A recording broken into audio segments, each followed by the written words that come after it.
Welcome to Living Chassidus. Together, let's live the Chassidus we learn. Perfect. Okay, welcome everybody. Baruch Hashem, we are here at Living Chassidus, and we have another incredible life skills series. So for our life skills, we always like to share something that gives people the skills to move forward in life. And that way, when they reach a point in their lives, they don't say, I wish somebody would have told me. So here we are, we're telling you, we're empowering you at every stage of your life. We bring speakers. For example, last week we had a speaker on real estate, and we've had speakers, even Sara, Chana, we've had her for breastfeeding, we've had her for pregnancy, we have midwives and doulas and finances. We try and cover as many aspects as we can. And Baruch Hashem, a few years ago, we had a young couple, and the wife got very sick on Pesach. And she came over to my house and she said, I know that you're natural and you do all these natural things, and it's Pesach and all of my medicine, all my stuff is sold for Pesach. What can I do? And I immediately thought, Sara Chana. So I don't know if you remember, but it was many years ago. I sent her to you. I said, it was on Yom Tov, and I said, you have to try and see Sara Chana. And she actually came to you and you took good care of her on Pesach with Pesach remedies. So in the back of my mind, I always had this idea that Pesach is the foods that really can give us the kayach, they can give us the health. And now we have Sara Chana to tell us even more. So I'm going to set up the screen so that we're ready to go. There we go. Why does it say paused? Hold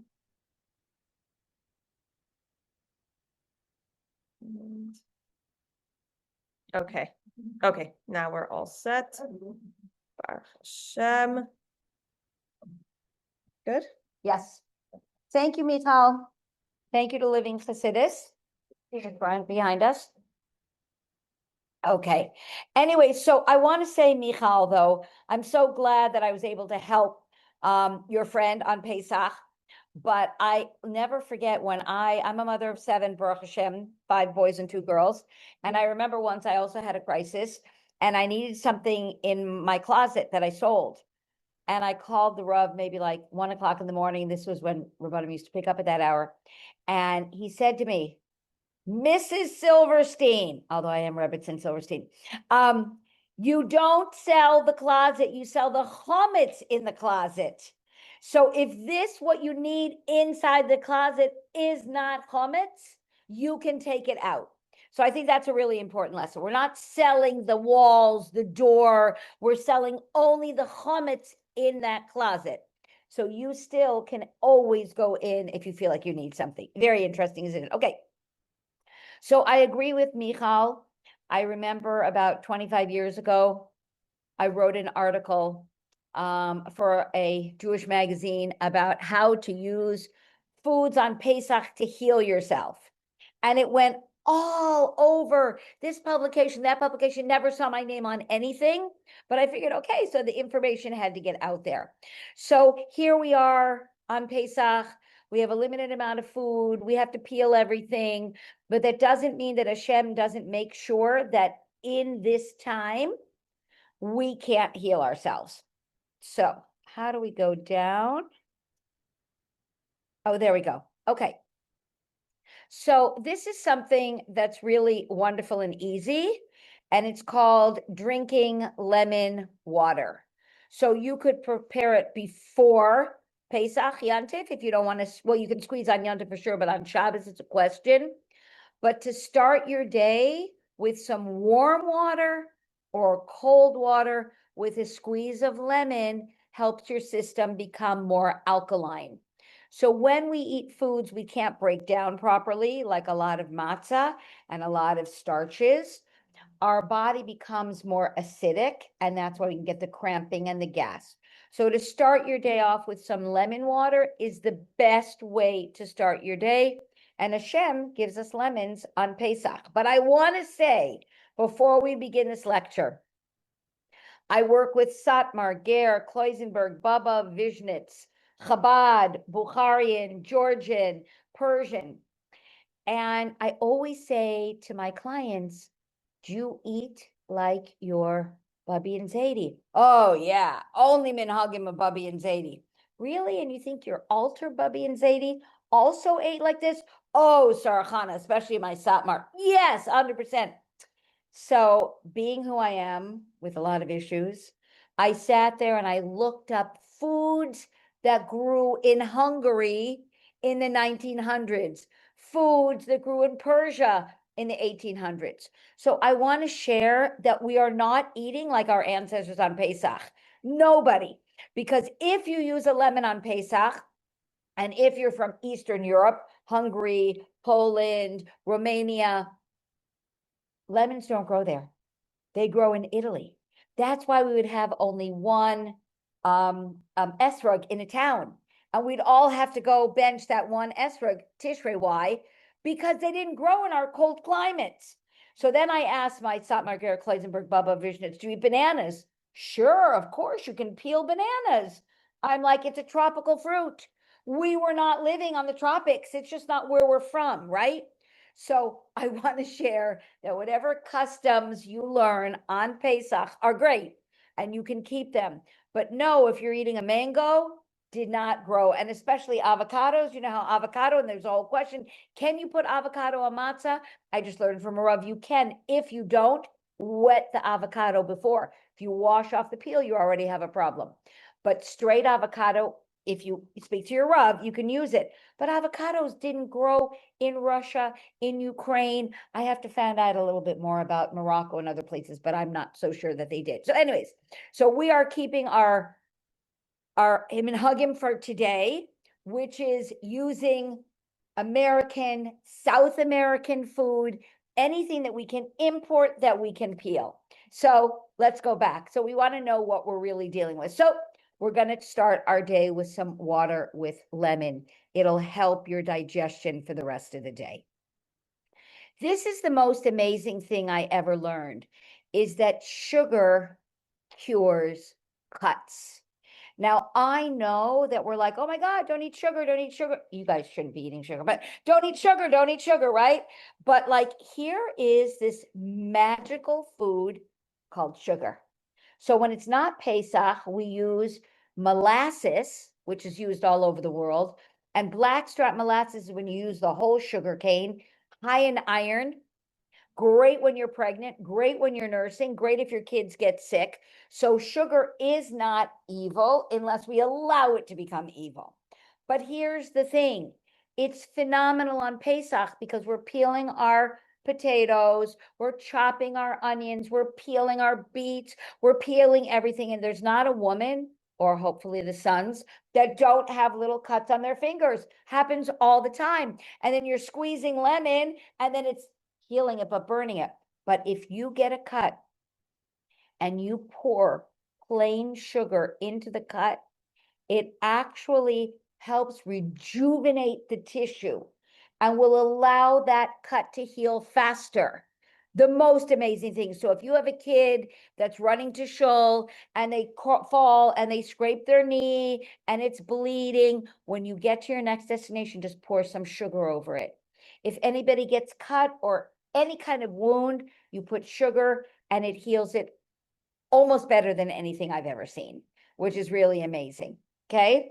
Who would ever think about that? So carrot juice. So we're going to talk about carrots for a moment. But when we eat a lot of matzah, constipation is a real thing. It's a real thing. And we can make carrot juice all day long during Pesach. It's one of the first things I ask my lady to do. The first thing she does is make sure that we have carrot juice in our refrigerator.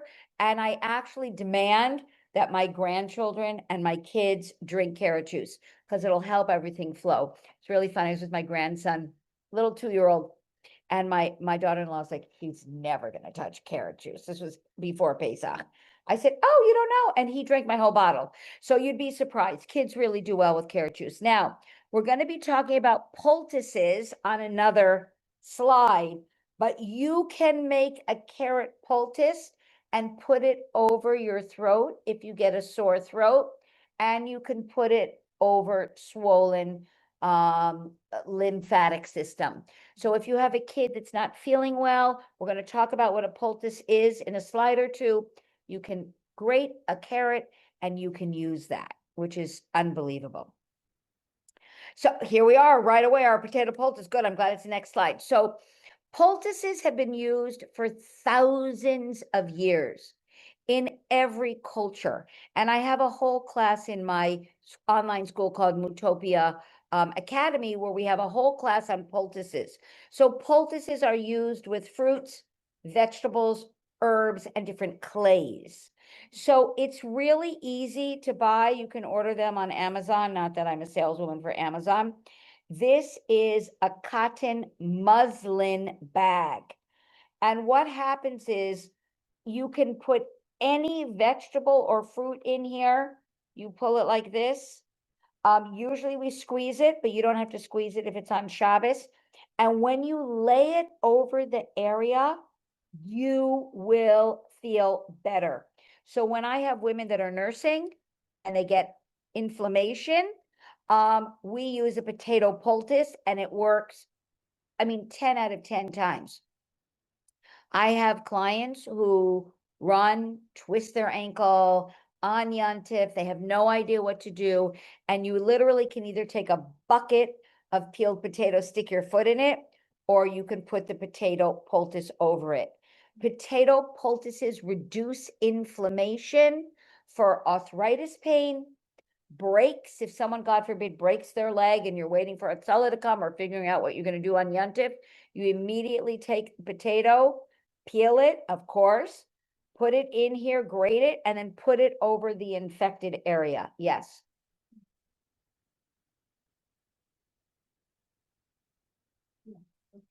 So when you grate it, you activate the juices and you get more of the chemicals, because potatoes keep themselves very intact so that they can be thrown and go on trucks. So they stay intact and everything stays stable. The second you grate it, the same thing with garlic. The second you cut up garlic, you start to get all the medicinal properties out of it. So great question. The question is, how long should it be on? And the question was, why can't we just put the potato whole? 20 minutes to an hour, and you will see a remarkable difference. I had a woman that had not lymphedema. She had, it'll come back to me, but she had a skin condition where she was on antibiotics and the infection was just trailing up her leg and they couldn't get it under control. She had already been on IVs of antibiotics, and we actually made potato poultices, put it over the area, and it stopped the infection from spreading. So that's a time where we're going to combine alternative with conventional medicine, but it was just the most remarkable thing I've ever seen in my life. When you're upstate or at a park and a kid gets a bee sting, you can, if you happen to have a muslin bag with you and a potato, you can put it over the bee bite and it will reduce the inflammation. Potato, swelling, bruising, any kind of congestion works phenomenally well. The carrot specifically works on the lymphatic system, the throat, and the lymphs. So those are two really great things. Anyways, you can order these. They're very inexpensive. If you want to, in between Yontif, just throw this in the washing machine. It's totally washable. Just tie these strings. And if not, they come like 20 in a bag. It's kind of should be everybody's go-to on Pesach. Okay, here we go exactly. So there's an example of a poultice. And I want to say in the picture to my right, is it to your left or my right? This is how they use it in Thailand, Japan, and places around the world. When you get a massage, they will take a different vegetable or herbal combination, heat these up and place them over the area if you have a stiff neck. So I had the opportunity since I've been here. As I tell you, I went to India and Japan. Yeah, so I had a great experiences. We went to the different shoals in India, the different shoals in Japan. We can talk about it for hours. Maybe we should do a class on that. Very fascinating. But you would see that these poultices were standard. So really wonderful. And look, I answer on this. It says, put over infected area 20 to 30 minutes. You want to make a fresh one as needed. So if you really twisted your ankle, or a child twisted their ankle, or bumped their arm very badly, you'd put it on for 20 to 30 minutes. You could also put this on and put an ace bandage. So if you have a 2-year-old or a 3-year-old or a 4-year-old, it's not going to sit there. You just put this on, wrap an ace bandage around it, or an old sock, or an old t-shirt cut up, and it will really help. Yes. Question. No. Could you use it afterwards? I wouldn't want to. It's a good question. The question was, could you use the potato after? Because it does, because it pulls out. It pulls out. So if I know that a woman's going into Shabbos and she is experiencing a breast infection, what we'll do is we'll grate the potato before Shabbos, and we put it in a glass jar, not in metal, because the potato will turn, as we know, more like a gray color. And we put a piece of plastic on top, so the metal cap, like if we put it in a ball jar, and then she'll take a new batch of potatoes.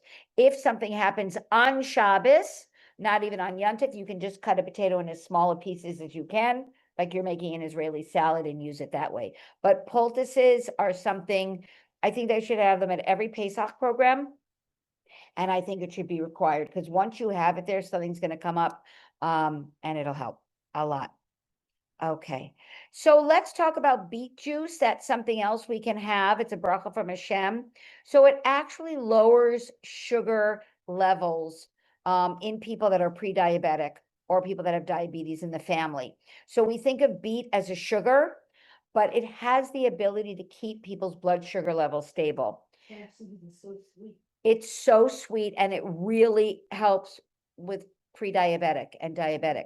So a lot of times people will actually, like not eat the day of the Seder, and their blood sugar level is plummeting. And sometimes it's actually very good after they make Kiddush to have a little bit of beet juice to kind of stabilize their sugar, so they can go ahead and drink more wine. Or the next day, if they don't eat in the morning, because a lot of people on Pesach, they run to shul, especially men, and they can't just make their coffee in shul or whatever, get their Danish. So they'll come back literally shaking after Kiddush, have them drink some beet juice. Beets also help with high blood pressure. So people that are not pre-diabetic, just like a typical woman in the kitchen losing her mind, her blood pressure can go up. So beet juice will help stabilize that. So a lot of times I'll mix together the carrot juice and the beets, which is, a typical juice, because the carrots will help the system stool and the beets will help stabilize the blood sugar. And ginger tea. So, it's very interesting, and this is a 5-hour lecture, that someone would use a avocado but not ginger, because they say their ancestors didn't use ginger because it's not part of the Seder, but their ancestors weren't eating avocado or banana. Does that make sense? So ginger is a root plant, and you can peel it 100%. And ginger tea really helps with indigestion. It's not my favorite thing for nausea during pregnancy. I don't feel like it works as well as we want it to, but I do find that it helps settle the stomach. So you could sweeten this up and ice this and put it in kids' waters. You could make ginger tea ice pops for kids. You could make ginger tea, squeeze in some lemon. I don't even care if you put a little sugar in it and have it. And if they have a stomach ache after eating a lot of matzah, this is a really good thing to have in the house. You can serve it at your meals on Yontif. Just make a big pot of ginger tea. All you have to do is peel the ginger, slice it, put it in a pot. I would put a low flame, bring it to a boil, then keep it at a low flame, and you're going to get ginger tea, and it's wonderful. So that's something I would have in the house at all times. You can grate this to make salad dressings. Mix it in with your oil and lemon and salt, and it makes it really nice and tangy. So that's a really good thing to have in. So let's talk about onions in sugar. And again, we're not big fans of sugar except with cuts, but this works phenomenally well. It's also allergy season when Pesach comes. So we have a lot of kids that have these post-nasal drips, these adults that have these post-nasal drips, and then they're coughing and coughing and coughing. And so all you have to do at the beginning of Yontif is take an onion, slice it up, put it in a glass jar, pour some sugar over it, let it sit for 24 to 36 hours and strain it. And you have an onion sugar that you can keep in the fridge. You could add it to salads also to make a different kind of dressing if you feel like we're getting bored. But it does help soothe the throat and helps with coughs. And I'm like so impressed. It's just so easy. It's the liquid. No, ask any question. No, you asked how much sugar. So, okay, so first we're going to take a glass jar and we're going to cut up onions and we're going to cover it so that all the onions are covered with sugar. Close it off and let it sit. The onions will start to dissolve in the sugar and you're going to get this syrupy water. So if you're doing it medicinally, it's a tablespoon 3 to 4 times a day, and it works really well. It can, if you can drink it straight, the best. If you need to dilute it in some warm water, you could do that also. However, you're going to get it in your body. But when you take it directly, I'll never forget it so many years ago, little kids at home. I was studying herbal medicine at that time, but my cleaning lady did not know that. And my kids were coughing. And she literally went and cut up onions.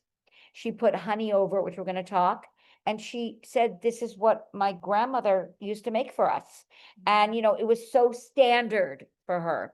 So using onions like this is standard in countries around the world, just standard. It would be like you're having a family gathering, take some onions, cut them up, put sugar or honey, have it on the counter. You know someone's going to get sick. So this is,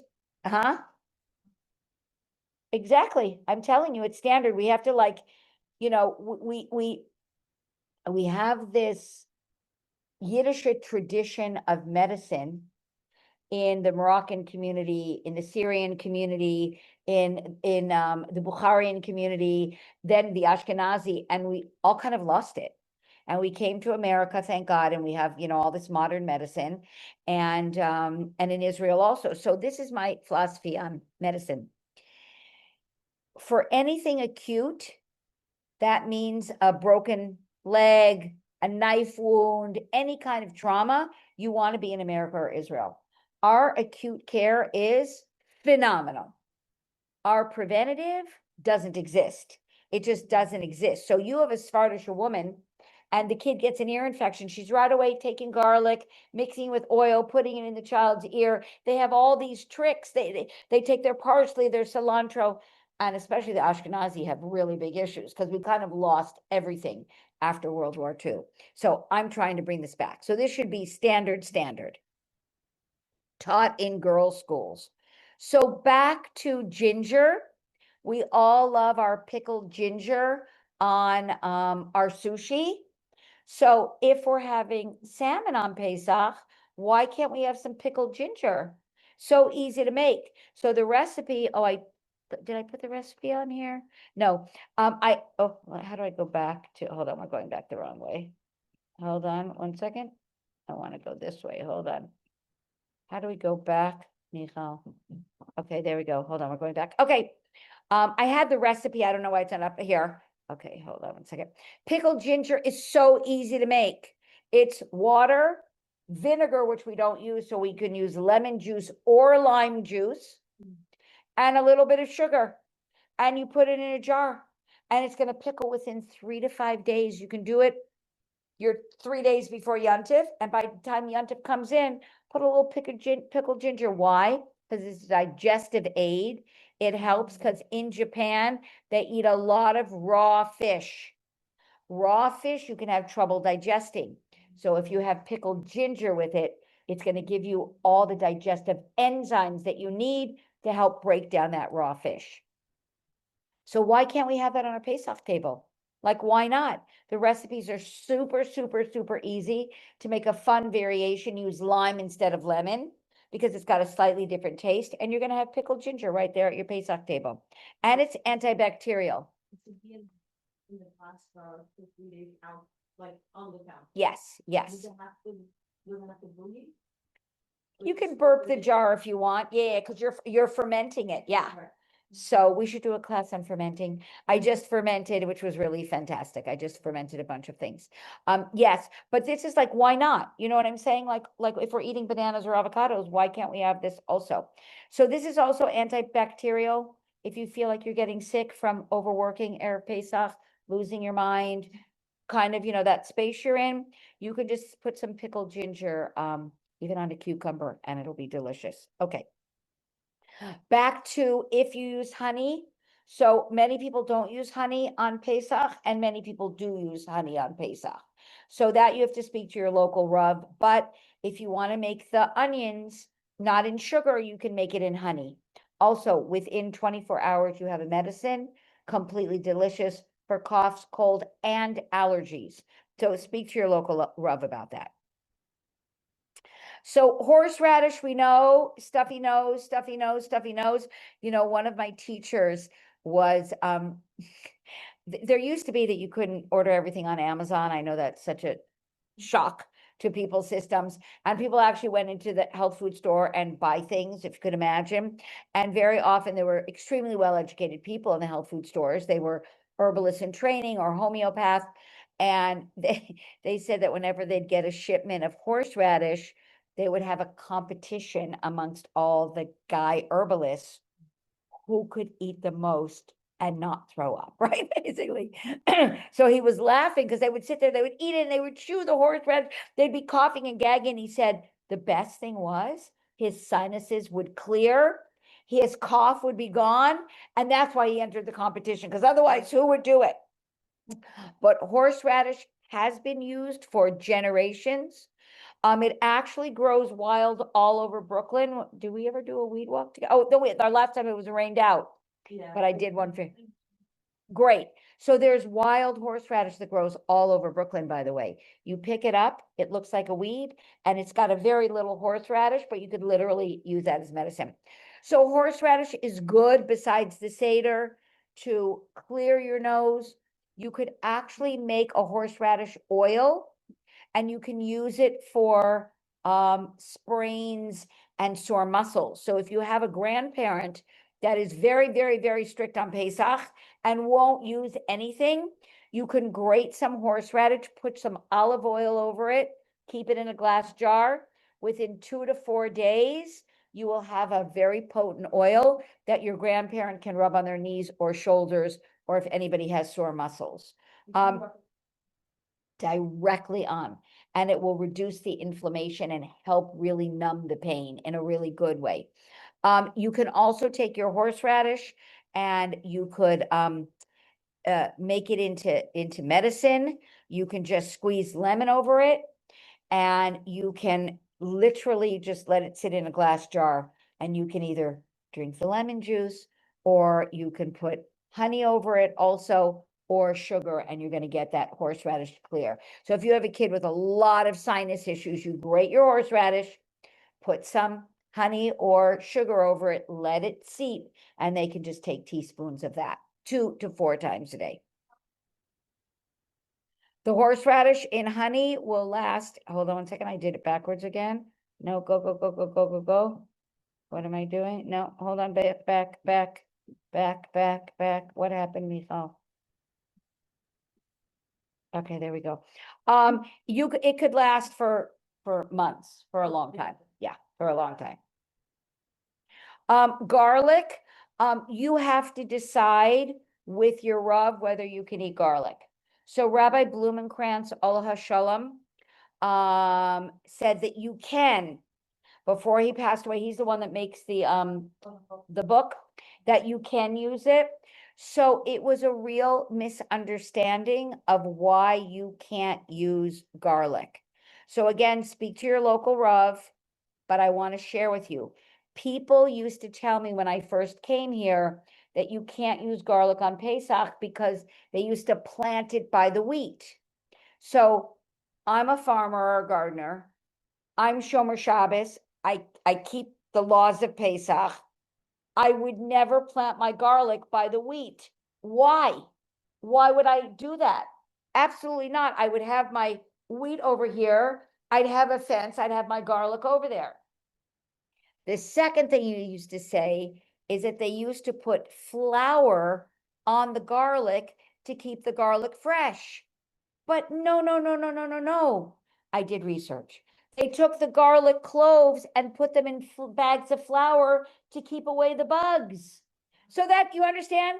So then you're not going to use that garlic clove that's in the bag of flour. But the garlic had absolutely no influence, no relationship to flour.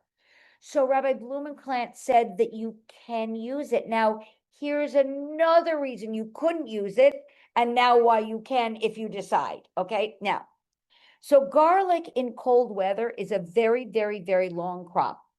You plant it Tishrei, and you don't really get the full grown garlic until June. So if Pesach comes April to May, we didn't have the garlic yet. We had the garlic from the previous year. So what people did in Eastern Europe was they would take their garlic, take the cloves and preserve it in beer or mashka. They would take a glass like this, put in their garlic cloves, right? And then they'd have it all winter. So they would preserve it in chametz. So now he said, in this generation where we have hot houses and we have things coming from South America, if you have a full clove of garlic, you can use it. Make sense? But you have to decide. But if you do decide to use it, garlic can, again, have sugar poured over it, or honey poured over it, or you can put olive oil over it. If you use garlic on Pesach, you put olive oil over it, and then you have an oil that you can put on your salads. If you're prone to colds and flus during anxiety and stress, Pesach is the time you're going to get sick, and used for allergies, it will help clear the sinuses. So I know garlic is very controversial in Chabad. I just wanted to give everybody the education and the research that I've done so you guys can make your own decisions, okay? Parsley, very interesting because a lot of Yidden will use parsley on the Seder plate. And if they're going to use it on the Seder plate, why can't they use it again? You have to explain that to me. So if you use it, you can use parsley and make a parsley juice.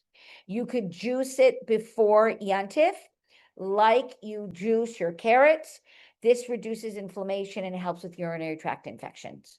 So if someone's prone to that when they get nervous, or they tend to get inflammation, just taking a shot of parsley juice kicks the kidneys in, helps clear your system, especially if you have older people that are sitting too much. It's a really good idea to have some parsley juice. So, though, why does it keep on just jumping forward? Let's go back. What happened? Yeah, they weren't working before. The juices won't last that long. Carrot juice, you get about 5 days. Beet juice, you get about 5 days. Parsley juice, about 2 days, because it's such a soft plant. But you can make him Erev Yontif, you know what I mean? I make that carrot juice before Yontif comes in. I make everybody drink it, force them in my house. And then right before Yontif comes in, my lady is making juice again for the morning after the Siddurim. Okay. Now, onion juice is also something that reduces inflammation and helps blood sugar, and it supports bone health, which is very interesting. So you can juice an onion, keep it in your fridge. It'll stay about a week because onion has antibacterial properties in it. And also when you juice your onions, they're really good in salad dressing. So I'm just sharing that everyone says, oh my gosh, Pesach is so boring, it's so boring, it's so boring, but it doesn't have to be. Because if you use a little parsley juice, you pour a little parsley juice, you put a little onion juice, you put a little bit of the ginger, and you put your oil and salt, and you have a fantastic, and you can pour that over your potato salad, pour that over your kugel, pour it over your chicken. So these are just different ideas to help make Pesach not so boring. So onion juice has been used for just generation. It also helps reduce inflammation in the stomach, and it helps with ulcers. So that's something I really like people to know about. Chicken soup, we know. provides hydration, electrolytes. Hashem really put chicken soup into our lives. The heat will heat up our systems. And again, because it's allergy time, it can help clear what's going on in our nasal passages.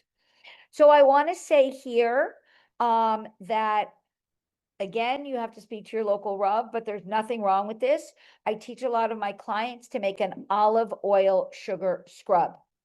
It is so easy. You can find the recipe online. You take white sugar. Again, we're using sugar for benefits. You add olive oil, you mix it, mix it, mix it, mix it. If you feel comfortable using an essential oil, we're not eating this. Essential oils you can get from my friend Rivka at Eitz Chaim. She makes her own essential oils. And she's going to tell you if there's any chametz in it. She makes it and there's no chametz. Put a couple drops. And when your hands are just breaking from washing and washing and cleaning and washing, you take a little bit of the sugar scrub, certainly cholamoid, wash your hands like this, and you will feel fantastic and your skin will get smooth right away. So that's a Pesach Dika little self spa kind of thing. Yeah, really, why not? So amazing. And we can give a link to Eitz Chaim, and anybody can get a discount if they want. So I want to share with everybody that I wrote this new book called Moodtopia for Kids. It's been 2 years in the making. Really, really hard work. And what this book is, it's all about kids' emotional health. It's got anxiety, stress, feeling overwhelmed. You never feel overwhelmed in yeshiva. Sitting there for 8 or 10 hours, like no problem whatsoever. So I talk in this book about herbs, homeopathy, essential oils, and other tools. And I really focus in on ADD and ADHD. One of the things is, and hopefully we'll do a class on this, that, it's like 1 out of 5 kids are on psychotropic drugs by the age of 11. The problem with the ADHD medicine is that kids lose their appetite, and especially boys and girls during their growing years, for them to lose their appetite, because that's what happens when you're on ADHD medicine. They're not growing to their potential. And they need to build their bones and their muscles and their ligaments during these vital years. So this book talks about herbs, homeopathy, and essential oils to try before you go to the medications. So I'm really excited it's launching. So if any of Michal's, I was going to say groupies, but students, which I love, if you want to get a free book, all we ask is that you do a review on Amazon. So here's the number to my friend Chaya. You can send her a WhatsApp message or text her. She gets very overwhelmed. She's going to tell you the process. We're pre-ordering the books now. They will be on your doorstep May 5th. And we'd love a review as soon as you can. And Simon & Schuster is distributing my book. It's one of the biggest publishing houses in America. It's really exciting. So of holding my book, sure.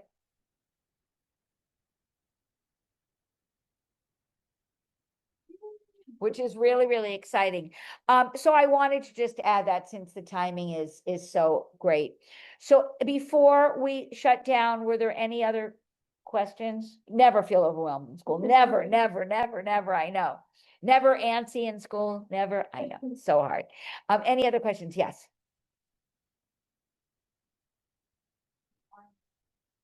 Yeah. How we need a specific for thing that we eat. Well, how quickly or quickly are like is food take effect with change our mood or take effect so like to get the nutrients that we need. So the question was, how soon after we eat the food can we get like the medicinal benefit from it? And how long does it take for us to reap the benefits of the food? So it really takes a minimum of 3 months to kind of shift your body and the way it's functioning. So if we have someone that wants to lose weight, it takes 3 months before you can even start to get that weight loss because your body's in survival mode all the time. But here's the thing, Michal knows I really like blood typing. I feel O's are different than B's, B's are different than A's, A's are different than AB's. And by the way, Rambam speaks about the four humors. So I've been doing a lot of research because when he spoke about the four humors, he had to have been speaking about the four blood types. We didn't have a microscope then. So I believe it's really a Yiddish thing. So different blood types respond differently to foods. Like O's really need to keep their blood sugar levels stable. So when O's don't eat regularly protein, their blood sugar level drops, and then they're going to get anxious and nervous. So if you want to include more antioxidants in your life, you want to make sure, and that can help your mood stay more stable also. You want to get all the different colors. You want to make sure that you get the blueberries and the strawberries and the peaches, because then we're getting the blue, the red, and the yellow, because all the different colors from Hashem affect different parts of our body and different cells in our body. It's so interesting. It's just so interesting. So that's why we really talk about the rainbow diet. And Pesach is a bit of a problem because it's really kind of like white foods. If you're eating chicken, white potatoes, onions, we're kind of in that little white stage. So that's why I like whenever we can, like when you're making a chicken soup on Pesach, my philosophy is put in all different color onions. Put in your red one, put in your white one, put in your yellow one. So we're getting different antioxidants right in our chicken soup. So we can vary it as much as possible, right? So that's why I also want you to put your sweet potatoes in there, because then we at least have those oranges. So that's really important. But it depends on, the question was again, how soon do you get effect? It depends on what you're looking for. Well, like, one drink coffee or sugar. Well, coffee's got antioxidants in it, but sure, go ahead.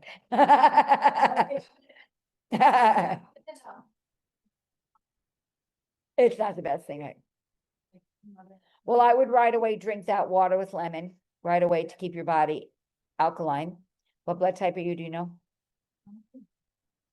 And I would make sure that you put a protein in your body as soon as possible, because proteins help keep your blood sugar level stable. So we're, America now is very pro vegetable. That's, vegetable and fruit, which is great, but we're forgetting about those proteins. Proteins and that B12 is what gives our legs the ability to walk, our arms the ability to move, our brains the ability to think, and also good oils. So I think good oils are vital. When I don't want to age myself, but in the 70s, it was like no fat, no fat, no fat. You're going to get dementia if you don't have fat. You need the olive oils, the sesame oil, no sesame oil on Pesach, the olive oil, the sesame oils, the good oils, because our brain is so filled with oil. It's an oily organ. So I would say right away, have your lemon and water, start your day off, get some protein and some good fat in your system, and you're going to feel better the rest of the day. I mean, sugar generally, I'd rather us not use, and I just did a lecture on sugar, right? The question is how much sugar. We have to cut our sugar because the white refined sugar, like if we could on Pesach use the browner sugar, that would have been in my pictures, but we don't have hechsherim with that. So we can use the white for these things. But sugar should be from a more natural source, like your maple syrup, your honey. I like agave. It's got bad press, but I like agave. I like a more natural source to the best of our ability. Huh? I don't like it because it's processed. I don't like anything that you can't grow or make in your kitchen. So that's why in my practice, I don't use a lot of supplements, because you cannot make that white powder. You cannot make it in your kitchen, whereas an herb we can make. So not that we have to, we can buy things with hechsherim now, but that's why I don't like use supplements very much, because it's very hard to metabolize them and break them down. Okay. So much more to discuss, Michal. We have to figure it out.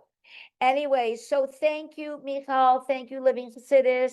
Thank you, ladies and young men that have joined us today. And thank you, all of you out there. And keep coming back to more classes, because Michal has great teachers. And thank you so much. A lot of amazing recordings from your classes. Oh, Baruch Hashem. The eating your colors. Oh, gosh, that's right. I forgot about that. Good, good, good. Amazing class on that. Good. So. So Michal just said we have a class in Living Chassidus on eating with your colors. Oh my gosh, I forgot we did that. That's really great. I'm so happy. Okay, thank you so much. Be well. So much.